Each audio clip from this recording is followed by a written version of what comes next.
రాధా మనోహర్ విషయానికి వద్దాం. అసలు ఆ మనిషి మాట్లాడే నీచ స్థితి ఎక్కడా ఉండదు.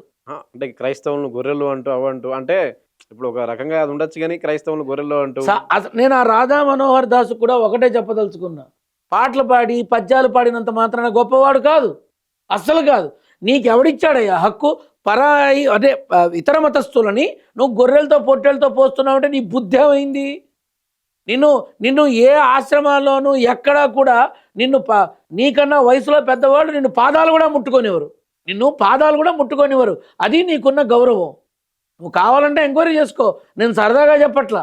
నేను హిందువు కోసం పోరాడతా, హిందువు కోసం మాట్లాడతా అంటే పరాయి మతాల వాళ్ళ గురించి అంత తక్కువగా దిగజార్చి నువ్వు మాట్లాడచ్చా? భగవద్గీతలో చెప్పాడు ఆ కృష్ణుడు, ఇతర మనస్థుతుల్ని నువ్వు తప్పుగా మాట్లాడ కృష్ణుడే యాదవుడు, బ్రాహ్మణుడు కాదు, నీకు చెప్పాడా నువ్వు ఇట్లా మాట్లాడచ్చని? కేవలం మాంజమాల్లో పబ్లిసిటీ కోసం ఇటువంటి పిచ్చి మాటలు మాట్లాడే వాళ్ళని తుక్కురేగొట్టాలి. మాట్లాడచ్చా అట్లా? ఆయన ప్రతి డిబేట్లోనూ దానిలోనూ అంటే దీని గురించే తప్ప వేరే చాలా తప్పు.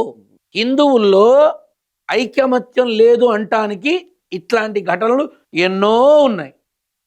ఎవడిచ్చాడయ్యా? ఇంకొక మతాన్ని తప్పుపట్టే అధికారం మనకి ఎవడిచ్చాడు?